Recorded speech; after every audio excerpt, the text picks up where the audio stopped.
Om Namo Bhagavate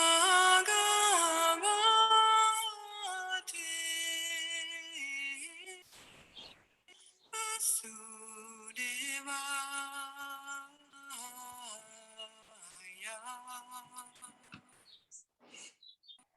Om Namo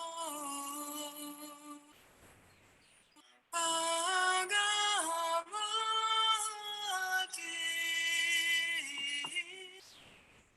Vasudevaya.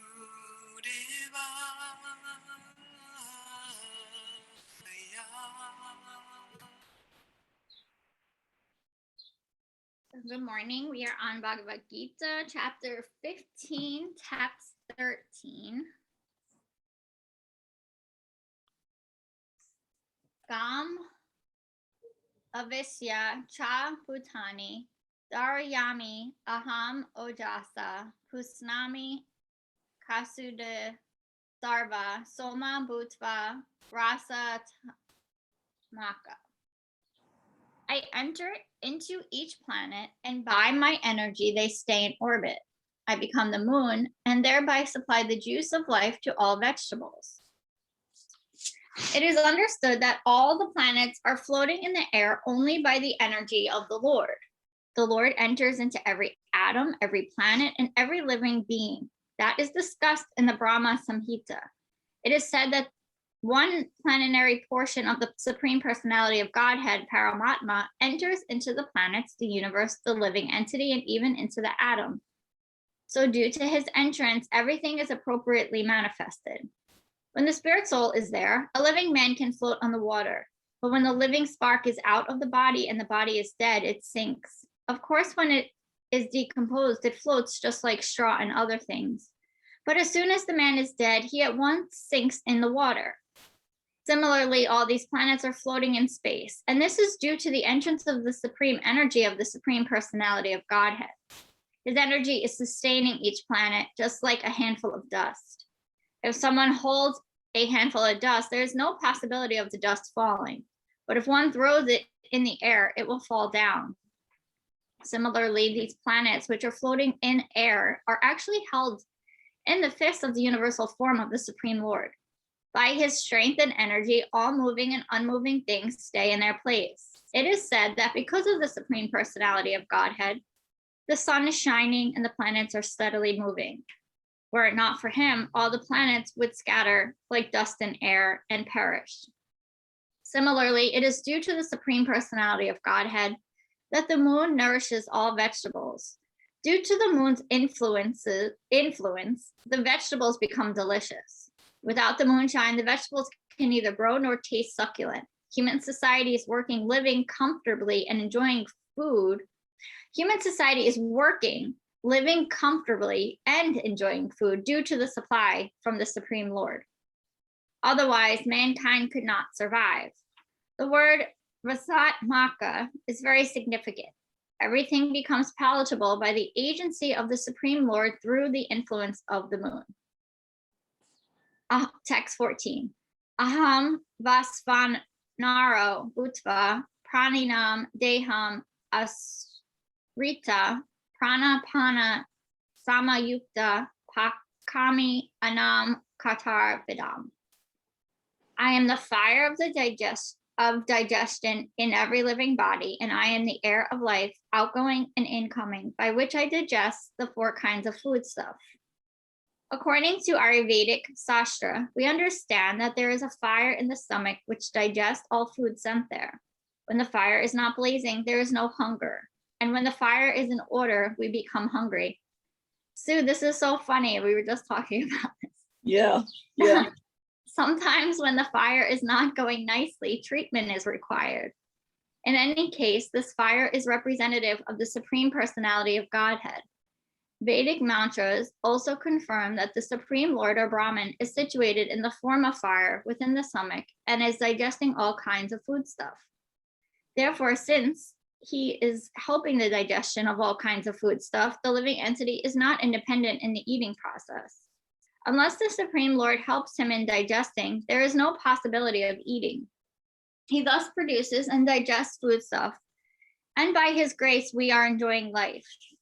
In the Vedanta Sutra, this is also confirmed. Sab dad ibiyo nata prasti anakcha. The Lord is situated within sound and within the body, within the air, and even within the stomach as the digestive force. There are 4 kinds of foodstuff. Some are swallowed, some are chewed, some are licked up, and some are sucked. And he is the digestive force of all of them. Text 15. Sarvyasa kaham hardi sani vistu mata smritar janam apo anam cha vedas cha sarver aham eva video vedanta krid veda vid eva kaham. I am seated in everyone's heart, and from me come remembrance, knowledge, and forgetfulness. By all the Vedas, I am known to be known. Indeed, I am the compiler of Vedanta, and I am the knower of the Vedas. The Supreme Lord is situated as Paramama in everyone's heart, and it is from him that all activities are initiated. The living entity forgets everything of his past life, but he has to act according to the direction of the Supreme Lord, who is witness to all his work. Therefore, he begins to work his work according to his past deeds. Required knowledge is supplied to him, and remembrance is given to him, and he forgets also about his past life. Thus, the Lord is not all-pervading. He is also localized in every individual heart. He awards the different fruitive results. He is not only worshipable as the impersonal Brahman, the Supreme Personality of Godhead, and the localized Paramatma, but as the form of the incarnation of the Vedas as well. The Vedas give the right direction to the people so that they can properly mold their lives and come back to Godhead, back to home. The Vedas offer knowledge of the Supreme Personality of Godhead, Krishna, and Krishna in his incarnation as Vasudeva is the compiler of the Vedanta Sutra. The commentation on the Veda Sutras by Vasudeva in the Srimad Bhagavatam gives the real understanding of Vedanta Sutra. The Supreme Lord is so full that for the deliverance of the conditioned soul, he is the supplier and digester of foodstuff, the witness of his activity, the giver of knowledge in the form of Vedas, and as the Supreme Personality of Godhead, Sri Krishna, the teacher of the Bhagavad Gita. He is worshipable by the conditioned soul. Thus, God is all good, God is all merciful. Anta pravista sasta jananam. The living entity forgets as soon as he quits his present body, but he begins his work again, initiated by the Supreme Lord. Although he forgets, the Lord gives him the intelligence to renew his work where he ended in his last life. So not only does a living entity enjoy or suffer in this world according to the dictation from the Supreme Lord situated locally in the heart, but he receives the opportunity to understand Vedas from him. If one is serious to understand the Vedic knowledge, then Krishna gives the required intelligence. Why does he present the Vedic knowledge for understanding? Because a living entity individually needs to understand Krishna. Vedic literature confirms this. Yo sa savar Veder Giyanti. In all Vedic literature, beginning from the 4 Vedas, Vedanta Sutra, and the Upanishads and Puranas, the glories of the Supreme Lord are celebrated. By performing Vedic rituals, discussing the Vedic philosophy, and worshiping the Lord in devotional service, he is attained. Therefore, the purpose of the Vedas is to understand Krishna. The Vedas give us direction to understand Krishna and the processing of understanding. The ultimate goal is the Supreme Personality of Godhead. Vedanta Sutra confirms this in the following words. Tat tu samanvayat. One can attain perfection by understanding Vedic literature, and one can understand his relationship with the Supreme Personality of Godhead by performing the different processes. Thus, one can approach him and at the end attain the supreme goal, who is no other than the Supreme Personality of Godhead. In this verse, however, the purpose of the Vedas, the understanding of the Vedas, and the goal of the Vedas are clearly defined. Text 16. Devav Imu Purusu Loki Kasaras Kaksara Evacha, Kasara Savani Bhutani, Kuto Statu, Kasara Uyate.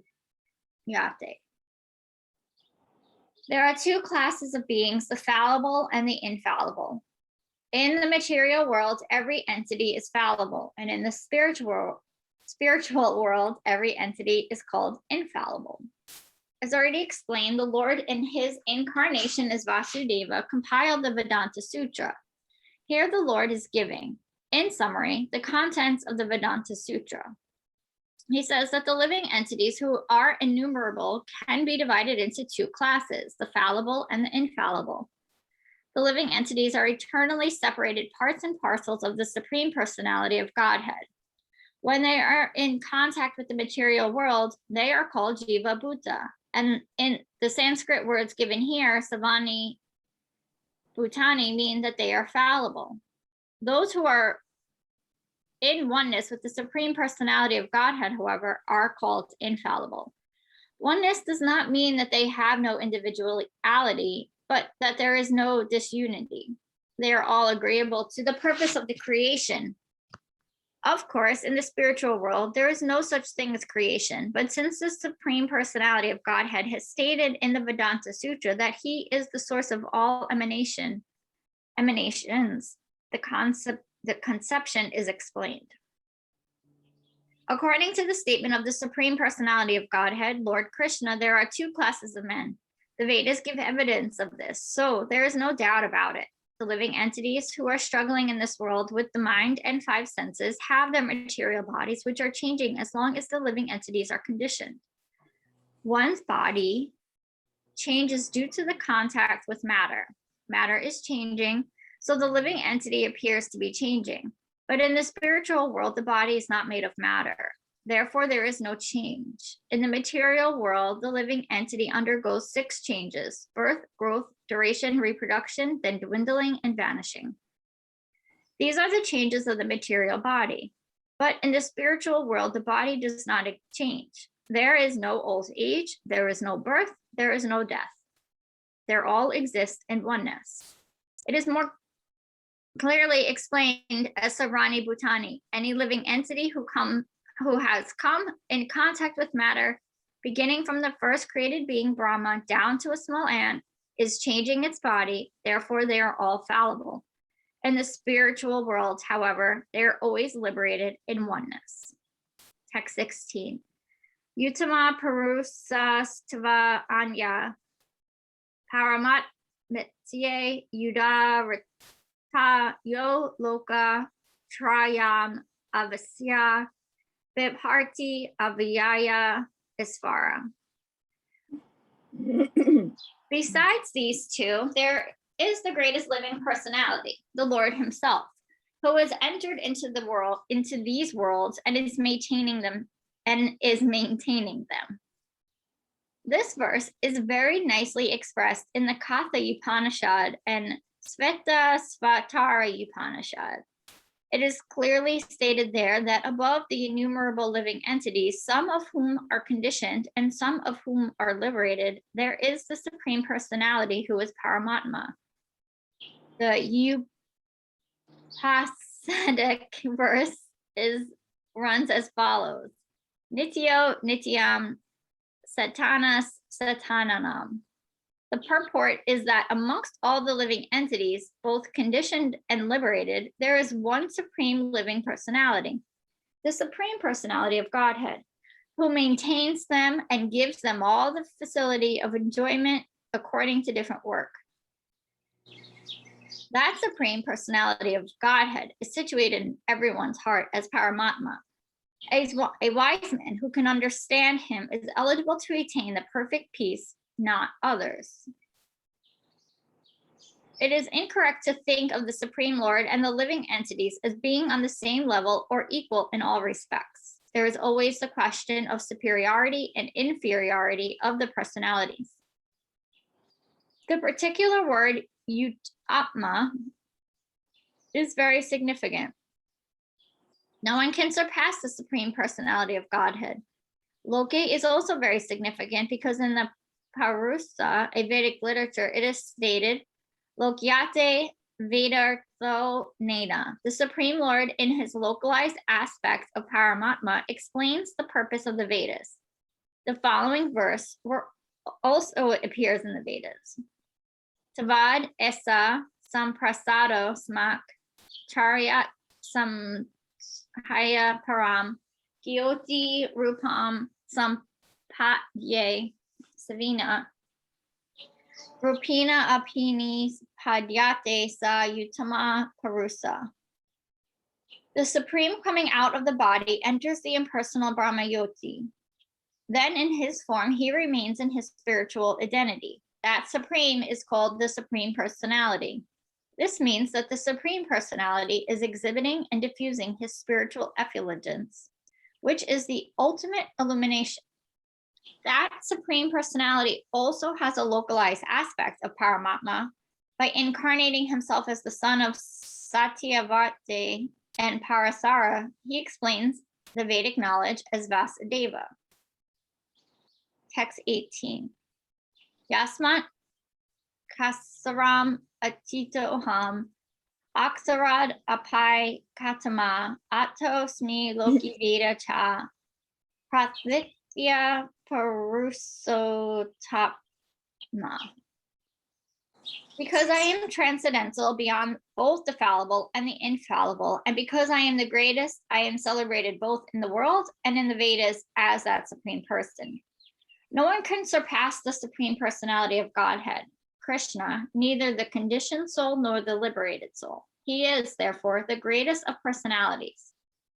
Now it is clear here that the living entities and the Supreme Personality of Godhead are individuals. The difference is that the living entities, either in their conditioned state or their liberated state, cannot surpass the quantity of inconceivable potencies of the Supreme Personality of Godhead. Text 19.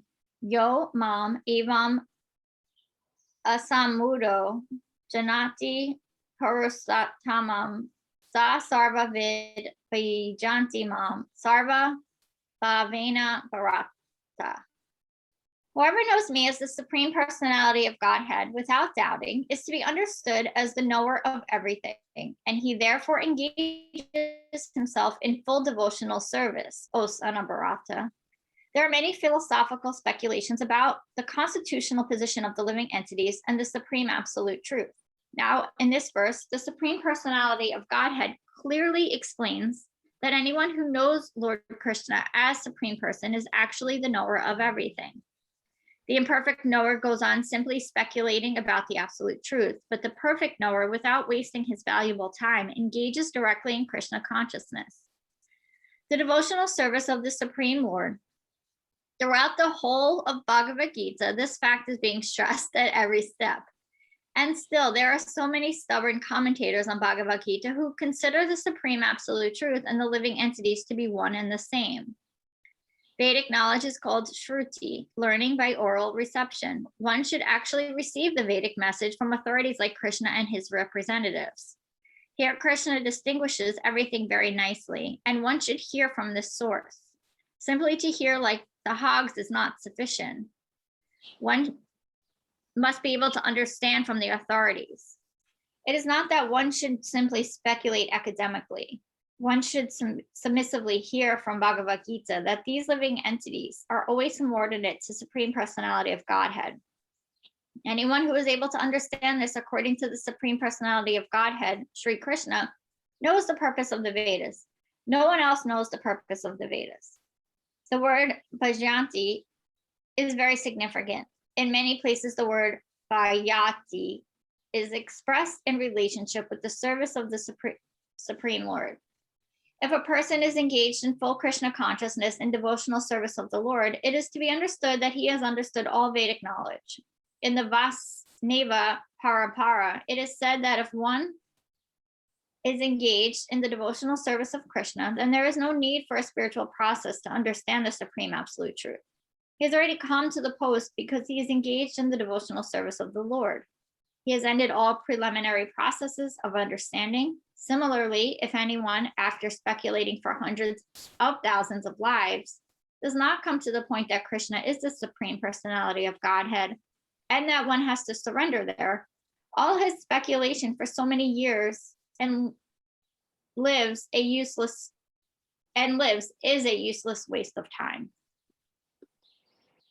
I will pause there.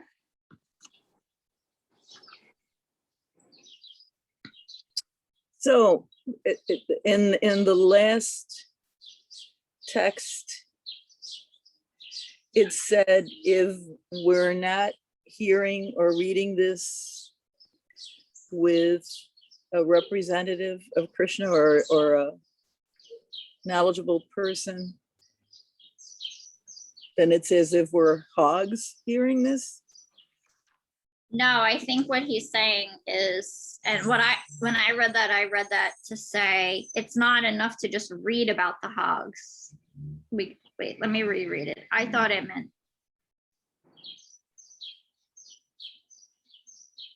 simply to hear like the hogs is not sufficient. So yeah, when I read that too, I was like, that's kind of weird, but I thought, because they spoke about the hogs at one point in this book, I thought it meant that we can't just simply read about these stories. We have to hear from the authorities about them. Yeah, exactly. So I'm sure not an authority. Amanda, are you an authority? He has the purport, like he's the authority. He's underneath. okay. So Yeah, because I mean, there's a problem with people interpreting things. You know, you get like Nazis interpreting the Bhagavad Gita in some situations. It's not, you know, people kind of look through the own lens of their experience and they can kind of mar what they're reading. So the whole point is like, if you read a succession and the lineage, then you won't be led astray.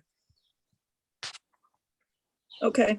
So basically, because we're reading with this interpretation and we're paying attention to the interpretation, we won't be led astray. Okay. I mean, that's my thought. I've definitely studied this pretty intensely, but if we have any questions, we could always ask Madan, who's like definitely an expert. I invited him to come on, but I know he's in the garden. He does the gardening for this big estate upstate, but he's been studying it since forever. So if there's ever like something we don't understand, we could always just email him and he'll get back to us. Okay. I mean, like I have this is one Gita book, this is second Gita book, this is third Gita book, and here's my fourth Gita book. So it's not, I feel like he's like, you don't need to read all these books. Like, stop doing that. Just like read this book and just trust me. Like, I read this, you know, like I can understand faith a little bit more when faith is not something that has really existed in my life. But I don't know, circumstances and reading this book. I'm gonna pause the recording for a second, just through our breath work. And then we can do some breath work and meditate. All right, I gotta run, ladies. Love you much. I'll see you tomorrow.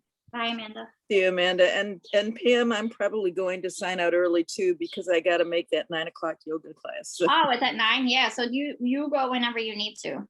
Okay. Thank you. So if anyone is doing breath work, we will take a few breaths in through the nose and out through the nose. And we'll take a few rounds of alternate nostril breath. Right hand to close right nostril. Inhale through left. Close left. Exhale right. Inhale right. Close right. Exhale left. Inhale left. Close left. Exhale right. Inhale right. Close right. Exhale left. You could take a few more rounds on your own breath, adding your locks of attention if it's part of your practice.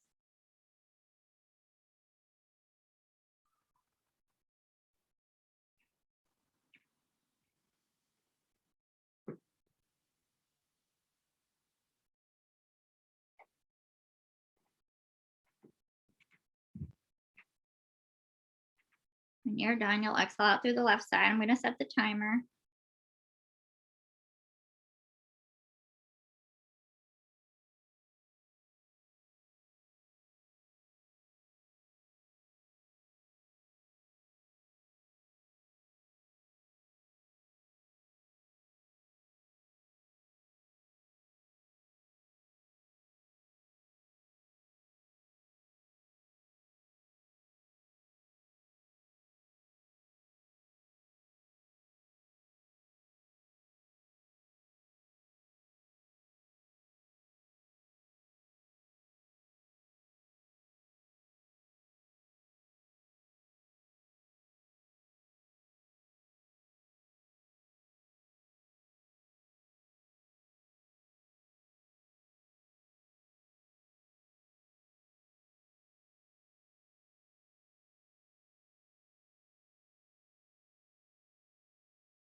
Bringing hands to heart. Namaste.